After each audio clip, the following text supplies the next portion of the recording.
Assalamualaikum warahmatullahi wabarakatuh. Saya Rosulia Daulah SPD, Kepala Sekolah UPTD SD Negeri 018452 Karanganyar, Utara Timur, Asahan, Sumatera Utara. Pada hari ini kami melaksanakan kegiatan panen literasi. Dalam panen literasi ini yang kami laksanakan adalah untuk menyalurkan bakat dan minatnya dan juga untuk melatih mereka percaya diri. Panen literasi ini telah kami laksanakan mulai dari Agustus 2023 sampai sekarang. Seiring kami melaksanakan panen literasi ini, anak-anak juga sarapan sehat. Dalam sarapan sehat ini kami anjurkan anak-anak agar mereka itu membawa nasi, kemudian sayur, kemudian lauk pauknya terserah, boleh dia tahu, tempe, telur atau ikan, terserah kepada anak-anak, dan juga membawa minumnya. Kemudian makannya itu dibuat dalam wadah. Pada saat mereka pada literasi, mereka makan bersama sambil menonton teman-temannya yang melakukan pertunjukan. Semoga yang kami tampilkan nantinya bisa menjadi inspirasi kepada kita semua dan juga bisa menjadi motivasi untuk anak-anak kita bisa menyalurkan bakat dan minatnya dan juga menambah kepercayaan dirinya. Terima kasih. Bismillahirrahmanirrahim. Assalamualaikum warahmatullahi wabarakatuh. Dadah. Halo guys, pagi. Dari kelas 6 hari ini kami penampilan literasi. Saudara saya kelas 6B yang bernama Suryani Maninggo. Nah, kalau saya kelas 6A, nama saya Maria Sukautami. Tadi kami menampilkan literasi. Apa itu literasi, Bu Suryani? Ya, pada literasi ini kami disuruh menggali minat dan bakat siswa kami yang ada di sekolah kami ini, dan itu kami lakukan dalam satu kali dalam sebulan per kelas. Dan hari ini kami di fase C, yaitu di kelas 6A dan 6B. Nah, hari ini penampilan kita apa aja ya? Woi, keren sekali. Bapak Ibu sekalian yang ada di sini, ada puisi, ada drama. Mau tahu nggak? Puisi ini diciptakan oleh gurunya loh, dibuatin, dan ini karya yang sangat original.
Andini Sukma Utami.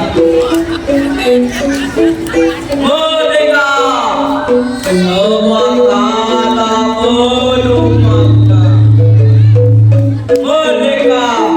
Ini kami lepas darimu penjajah. Tapi berakah kami sudah merdeka. Bendera merah putih ini telah berkibar tinggi, tapi di bawahnya masih ada jiwa yang tersakiti. Merdeka dari penjajah, tapi masih terjajah oleh kerakusan. Merdeka dari rantai, tapi masih terbelenggu oleh keserakaman. Anak muda, tak boleh menyerah. Anak muda, penerus bangsa.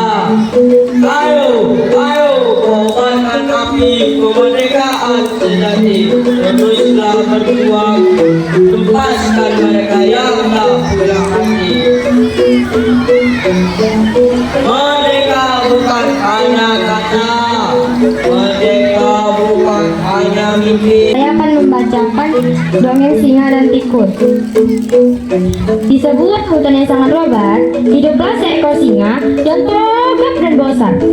Pada suatu hari, waktu singa sedang tertidur lelap, seekor tikus yang dojol berlari-lari di atas badannya. Meradang, singa itu terbangun dan menangkap tikus sama cakarnya. Berani-beraninya kau menggangguku, geram sang singa. Hendak aku makan kau sekarang juga. Tikus yang ketakutan itu mulai merayu. Ampun Tuan, jangan makan aku. Kalau Tuan mau melepaskan aku, suatu hari nanti aku akan membantu Tuan. Singa tergolak terbahak-bahak. Hahaha, hewan bocil seperti kau hendak membantuku. Bagaimana caranya? Sahabat merasa lucu sama perkataan tikus itu. Akhirnya singa mau melepaskan tikus itu. Beberapa hari kemudian, waktu singa sudah berjalan-jalan, dia terperangkap dari jalan buruk. Dia mengaum sekuat tenaga, berusaha melepaskan diri, tetapi jalan itu terlalu kuat. Mendengar raungan singa, tikus mulai berlari mendatanginya. Tuanku, kau tidak apa-apa? Dengan giginya yang tajam, dia mulai menggigit satu persatu bendera itu, dan akhirnya bendera itu pun terlepas. Terima kasih tikus, ujar sang singa dengan terharu. Kau sudah menyelamatkan nyawaku. Maaf ya tikus, aku telah meremehkanmu. Tikus terus sayang bangga. Tuanku, aku memang kecil, tetapi aku bisa saling membantu. Suaramu. Setelah kejadian tersebut, singa dan tikus pun bersahabat. Mereka menyadari bahwa setiap makhluk hidup bisa saling membantu, jangan pernah meremehkan orang lain. Pesan moral dalam buku tersebut bahwa kebaikan hati bisa datang dari mana saja. Jangan pernah meremehkan orang lain yang kecil dan lemah, karena semua orang memiliki potensi dan kebaikan hatinya masing-masing. Perkenalkan, kami bertanya. Tayo. Sudah. Ada aku bikin sekolah. Kapan lagi kami mau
Enggak.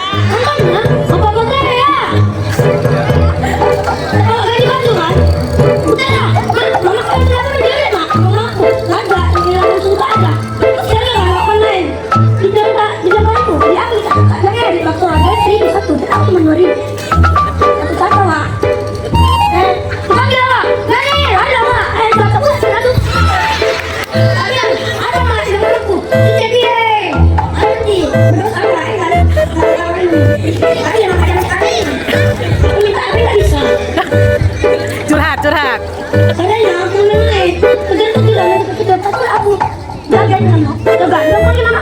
Gani, lari aku. Untuk kayak dulu. Nah, apa mak? Jangan kayak itu. Ayo, kita dikasih aku. Ada. Saya bisa jalan saya tiga sebenarnya duduk kantor. Bukan kantor, duduk kan denganku. Bukan kantor kan? Oh, dekat kantor. Kayak naik. Tak ada. Lagi kantor. Kenapa ada putus? Kenapa nggak bapak keluar nih? Bilang, atau mobil bapak mana?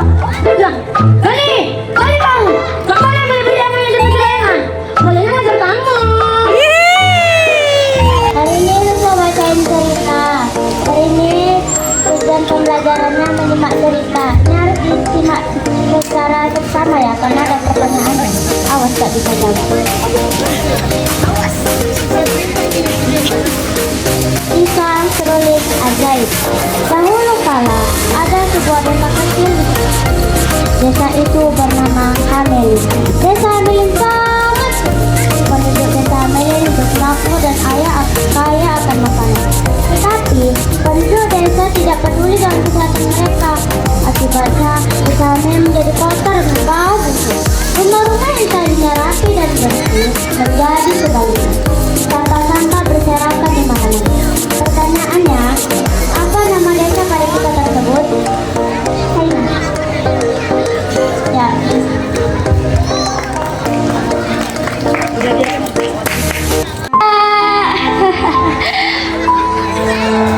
Enak jadi kalian. Kalian tuh bebas melakukan apa saja yang kalian mau. Sedangkan aku hanyalah si kosong, anak yatim piatu. Tak ada orang yang mau menemaniku di dunia ini. Hidupku terasa suram. Tak ada satu orang pun yang mau menemaniku. Iya, itu dulu. Aku memiliki keluarga yang sangat sayang padaku.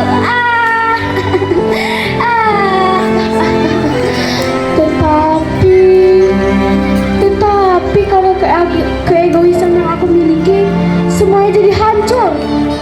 Orang tua aku menderita sampai ia meninggalkan aku.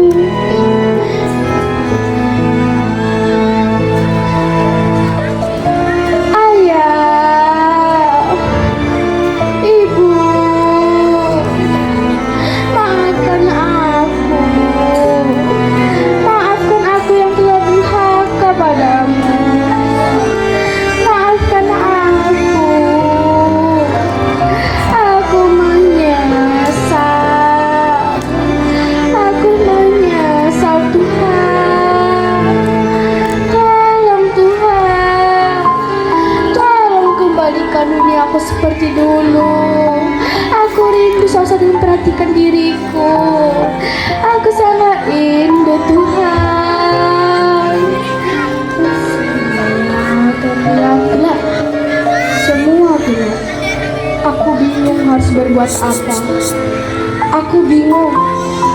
Aku bingung harus kemana. Ayah, ibu, maafkan aku. Aku menyesal. Maafkan aku. Aku selalu berpikir, buat apa aku hidup di dunia ini kalau tak ada satu orang pun yang mau menemani diriku? Buat apa? Lebih baik aku ikuti saja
satu tanah air Indonesia, berbangsa satu bangsa Indonesia, tetap memperjuangkan keharuman nama bangsa di mata dunia, mengisi kemerdekaan yang tak mudah didapatkan, menghargai jasa pahlawan dan menjadi warga negara yang taat hukum di bawah naungan merah putih dan ideologi negara yang berlambangkan Garuda Pancasila.